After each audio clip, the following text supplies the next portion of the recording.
Hello viewers, আশা করে ভালো আছো। প্রতিবারের না আপনার সামনে নতুন আরেকটি ভিডিও নিয়ে চলে আসলাম। আজ আলোচনা হবে এসএসসি 2025 যা যা আছে গণিত পরীক্ষা দিয়েছেন এবং এই গণিত পরীক্ষা অনেক বোর্ডে কিন্তু সহজ হয়েছে এবং অনেক বোর্ডে কিন্তু কঠিন হয়েছে এবং যাদের খারাপ হয়েছে এবং তাদের কী করণীয় আজকে এই নিয়ে কিছু আপডেট পেয়েছে আলোচনা করবো। তার জন্য ভিডিওটি সম্পূর্ণ দেখুন, কোনো স্কিপ করবে না। তার আগে বলেন, আপনি যদি এই চ্যানেল নতুন হতে তারা আপনার সাথে রিকোয়েস্ট থাকবে যে এই ধরনের নিত্য নতুন নলেজ এডুকেশন আপডেট সবার আগে পাওয়ার জন্য অবশ্যই চ্যানেলটি সাবস্ক্রাইব করে পাশে রাখবেন, কারণ আপনার লাইক আমাকে সাবস্ক্রাইবের কারণে কিন্তু আমাদের নতুন আরেকটি ভিডিও তৈরি করার অনুপ্রেরণা সৃষ্টি করে।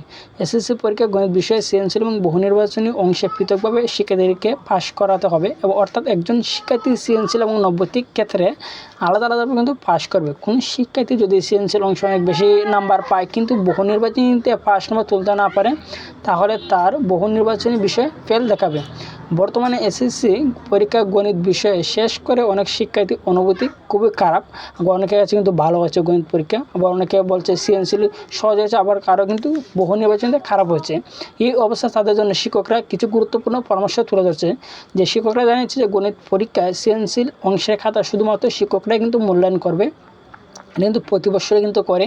এছাড়া বাকি বহু নির্বাচনীতে 30 নম্বরের খাতা কিন্তু সরাসরি কম্পিউটার মেশিনের মাধ্যমে দেখানো হয়, অর্থাৎ যে এমসিকিউর যে পেপারটা দেখা হয়, ঠিক আছে, সেটা কিন্তু সম্পূর্ণ কম্পিউটার মাধ্যমে দেখা হয়। এক্ষেত্রে শিক্ষকদের তেমন কোনো কিছু করার থাকে না এমসিকিউর ক্ষেত্রে। তবে সিকিউর ক্ষেত্রে 70 নম্বর পরীক্ষার খাতায় 23 নম্বর পেতে হবে এবং পাশ করার জন্য। যদি কোনো শিক্ষার্থীর নম্বর কম পায়, অর্থাৎ পাশ করতে গিয়ে যদি হিমশিম খায়, অথবা শিক্ষকরা তখন চেষ্টা করবে যে পাশ করে দেওয়ার জন্য। বিশেষ করে 2-1 নম্বরের দরকার হলে পরীক্ষার খাতা পর্যাপ্ত লিখে আসে শিক্ষার্থীকে নম্বর দিতে হবে বলে জানিয়েছে শিক্ষকরা। তবে শিক্ষার্থীরা একদমই খাতা যদি না লিখে বা কম প্রশ্ন উত্তর লেখা আসে বা নম্বর দেওয়ার কোনো সুযোগ সুবিধা না থাকে, তাহলে কিন্তু তারা নম্বর দিবে না। এছাড়া বহু নির্বাচনী শিক্ষার্থী 30 নম্বরের পরীক্ষা অন্তত 10 নম্বর পেয়ে কিন্তু পাশ করবে। যদি কোনো শিক্ষার্থী সেই নম্বর অর্জন করতে না পারে, তাহলে শিক্ষার্থীকে ফেল দেখাবে। সেটার কিন্তু কোনো শিক্ষকের কিন্তু আত নাই, ঠিক আছে।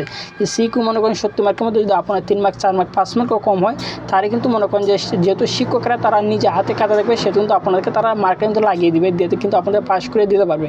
কিন্তু এমসিকিউ যে 30 নম্বরের যে পরীক্ষাটা হয়, সেটা যদি আপনি 10 না পান, তাহলে কিন্তু আপনার রেজাল্টটা ফেল আসবে, কারণ সেটা কিন্তু সম্পূর্ণ ওএমআর মেশিনের মাধ্যমে কিন্তু দেখা হয়, ঠিক আছে। সেখানে কিন্তু কোনো শিক্ষক কিন্তু তারা 1, 2 বা 3 নাম্বার কিন্তু বাড়িয়ে দিতে পারে না, ঠিক আছে। এখন অনেকেই যে মনে করেন অনেকে যে খারাপটা হয়েছে, কিছু বোর্ড অনেক শিক্ষার্থী তারা কমেন্ট করছিল যে ভাই আমার এমসিকিউটা খারাপ হয়েছে। প্রতি বছর কিন্তু গণিত অনেক শিক্ষার্থী ফেল করে এমসিকিউর মধ্যে, কিন্তু সিকিউতে কেউ কিন্তু ফেল করে না। এমসিকিউতে কিন্তু প্রচুর পরিমাণে প্রতি বছর শিক্ষার্থী ফেল করে।